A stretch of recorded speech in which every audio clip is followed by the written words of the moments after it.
Hey guys, we're here at In's Meat, where our friend John is making what we think is the best salami in New York. He's also making whole animal charcuterie, which is both awesome and stupid, but we still love him for it. What the f are you doing? Go. Action. Here we are. At In's Meat.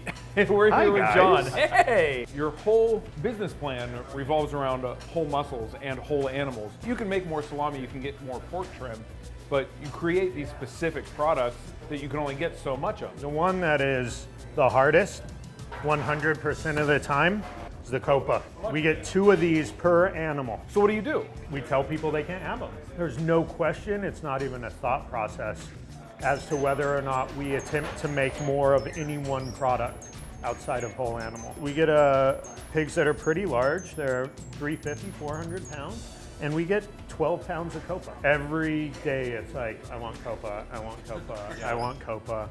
And it's like, cool, I get it. It has nothing to do with the treatment. It's the type of muscle. It's just like this fucking amazing balance of fat and extremely active protein. It's weird to be a retailer when you can't curate specifically to what people are ordering. It's like, oh, that's a no-brainer. Why would we sell anything else but these 3 things? Totally. You know, customers come in and everybody wants skirt steak. Yeah. So like, all right, we like raise the price of skirt steak a little bit, but we don't want to sell skirt steak for $30 a pound. So it just sells out every single day that we get it delivered. Everybody can't have skirt. That's not whole animal. It's an 850 pound animal, and it's gonna give you a pound and a quarter a hanger. We make a lot of sausage. We don't make salami. What's the difference in process? Higher salt, higher sugar, more intense muscle separation. And then we do a pretty in-depth seaming process with our protein to remove unnecessary sinew. All that silver skin, you want all of that gone. Yeah, all of that fascia and all that like really gnarly stuff that will get caught in your teeth. So what we're really looking for here is an even mix, an even distribution, and we're relying on the denaturing of our proteins in fermentation.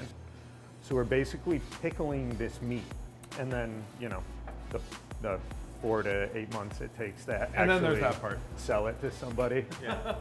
We're gonna make salami picante. Great. Or our version on salami picante. The spicy salami. The spice is nice.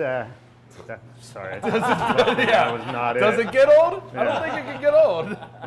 The inspiration for this was wanting to utilize chilies from the home state I'm from New Mexico. We're utilizing a lot of lean from the hams and the shoulders. Gotcha. This is gonna be like a lot of work for a 2-second shot.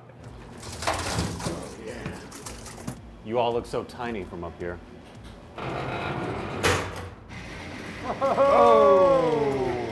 So we're doing a large grind on our lean right now, and then we tumble it with all of our spices, and we grind through our desired size plate. So salt, fennel, New Mexico chilies, bird's eye chili, sugar, turbinado. Yeah, and we're using culture that is a mixture of lactobacillus and staphylococcus. So we're just doing a little mix. What we're looking for is that clean separation right there. Yep. We're noticing the little lighter orange areas where it does look like the fat is smearing, but that's not as much smearing as it is the little bit of myosin that's being extracted, kind of coming together. So this is how you get a salami where you see like the fat bits separated from the meat bits as you get Exactly. like this clean. This is our culture. The powder itself isn't just bacteria. It's also specific minerals and nutrients that kickstart the bacteria in the hydration. So we're waking it up. They're waking it up. That's the alarm. Those minerals are the alarm that's like waking it up as soon as the Get it water going. hits. All right. And if we were to just add it in here, it would be a crapshoot as to whether or not it would activate. Slowly add water. I'm gonna slowly add our culture over here. Hey Ben! Yeah, what's up? Beef bungs. Shimmy it. Gonna shimmy it. Shimmy, shimmy, shimmy. There you go. Shimmy. Strong shake. Strong shape. We're taking a very loose farce, putting it in a very large slippery animal intestine, and we want it to hang like this. So what we need to do is not only make this little package as tight as possible, but we also need to make sure that it is secure so that the loop doesn't come off the rod that it's hanging from. In order to do that, we need to have structure from top to bottom. Because if we just tied a loop around here, this is like 2.5 pounds, it's gonna slip right off. And That sounds gross and hilarious. No, it's not. It's neither of those things. It's extremely infuriating. Any possible air gaps that were in there, we want to get rid of them. If you want to know what the inside of a cow smells like, this is a good way to find out. So once the products are cased, we go into our fermentation chamber. This mounts on there. So what temperature is it in here? Right now it's at 40. If the temperature goes too high, the fermentation can happen too fast. And then you don't get as much development as flavor, you just get acid. We're not going for a sour product. Right. We're going for a high acid, developed, flavorful, taste the protein, taste the spices, not acid. It'll be coming out whenever 72 hours is from now. And then it goes into Into the big bad boy. this bad boy. We have a much larger room here.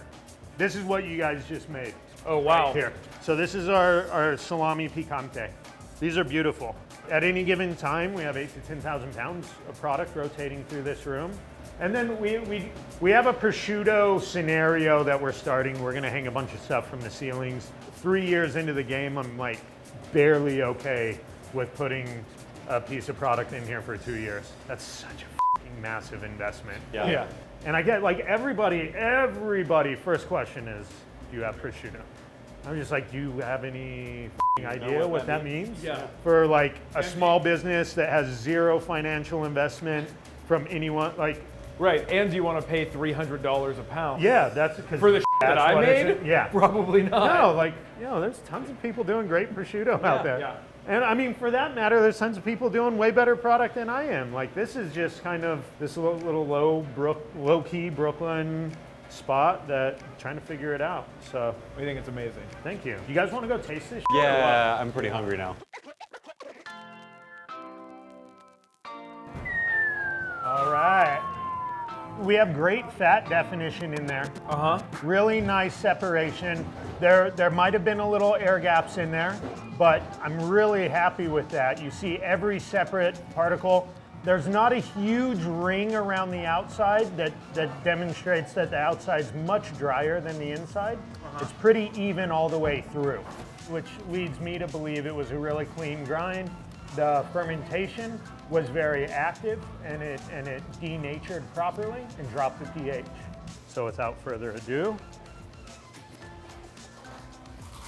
Man, I've never had something like this before, like so newly out of the walk-in where you can taste what that walk-in smells like. The chili. it's like So it even? hits you up front and then it kind of chills out. Fennel seed action in there. And the actual heat is coming from flakes of the bird's eye chili. Yeah. Right. Because the New Mexico red chili is a powder, it's dust. So it's really what's giving it the color and the fruitiness. You can really see the importance of the truss here. No separation, no potential for mold to get in there on either side. You see how much weight gets put on this lower side. It's necessary to have that vertical truss. Can't wait. Let's try this. This big bad Jackson right here. Yes, sir. Wow.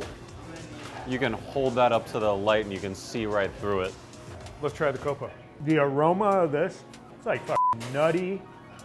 This is like an aged sheep's milk cheese. That's Super in completely- depth. That's completely different. Texturally, intermuscular fat Yeah, I'll eat off more the of that. chain. And really shames most prosciuttos. I would never say that. I can.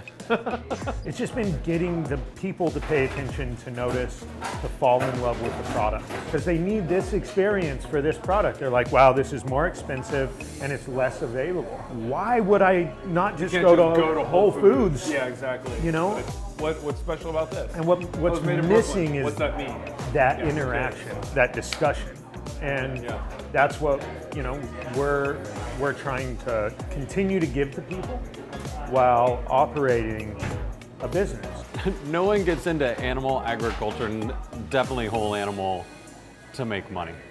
You do it because you care about something, you want to support a particular kind of agriculture, and you want to do something that's truly different and unique, and you trust that people will be along for the ride with you.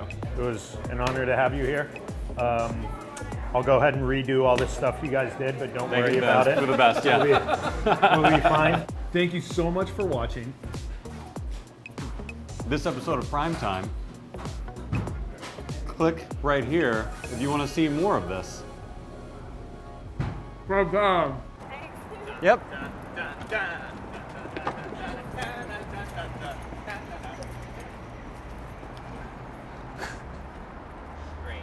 And Mark.